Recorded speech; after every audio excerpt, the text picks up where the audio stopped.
Thanks. Glad to be here. In the next 6 minutes, I'm going to tell you how this place, with your help, could be the most innovative place to work in America. Don't believe it's possible? Well, I'm a staffer in Congress, and I'm not a politician, and I'm here to tell you how we as citizens can help bring Congress from shutdown to startup. I've been very lucky in my career in public service so far. I worked as a C-17 pilot in the Air Force. I flew for a couple years, and now today I work as a staffer in the US Senate for Senator Tim Kaine from my home state of Virginia. And I joke that my job is kind of like being on the trading floor of policy.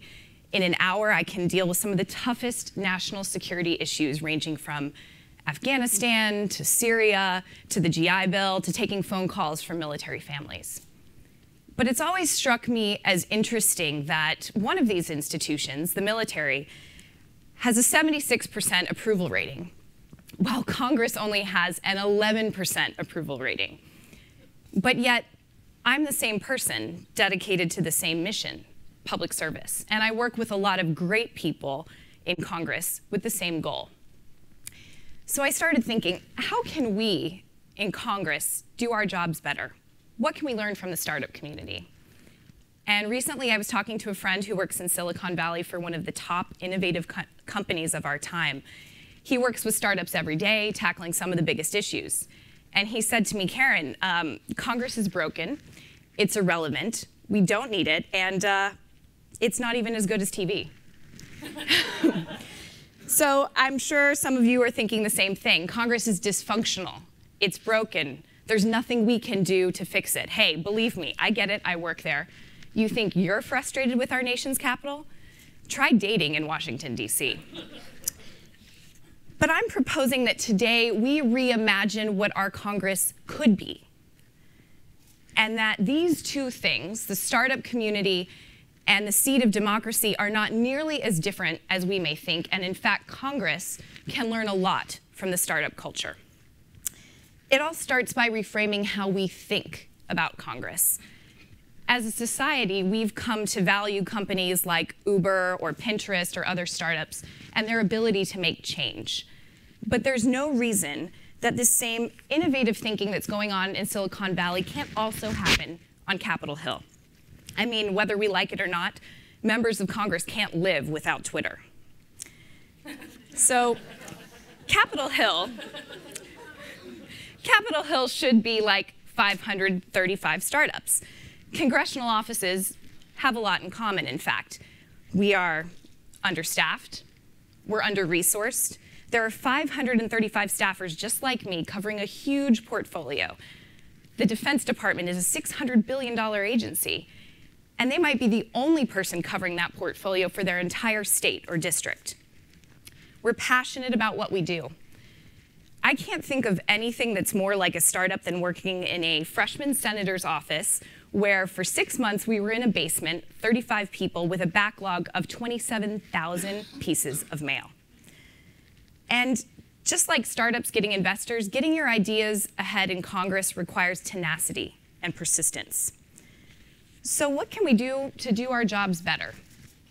Imagine if you had as much faith in the decision-making power of Congress as in the smartphone in the palm of your hand. So is it any wonder that this is the smartphone of choice here in Congress? Kind of sad. We can do a lot better.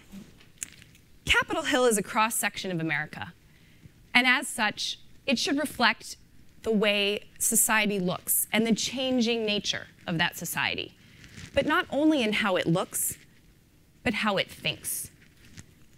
Yes, there's partisanship, there's bickering, there are politics, but by and large, the staff in Congress work really well together. We're friends, we're congenial, we go out for drinks, we get things done, and this is all the work that happens behind closed doors that Americans don't see. But I would argue there are ways we can do our jobs better and learn from startups. What is it that makes startups so successful? There are 3 things. First, startups use collaborative spaces. In the Senate, we have about 6 common areas: coffee shops or cafeterias, where staff can easily meet outside of member offices or committee rooms and work in a bipartisan manner to get our jobs done. But how might we harness the collaborative spaces in order to do our work better and more efficiently? What else helps startups be successful?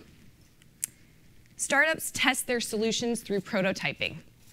And in Congress, we use prototyping to test our ideas with constituents and interest groups.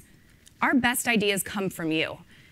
In fact, my boss's first piece of legislation came based on conversations he had while on the campaign trail.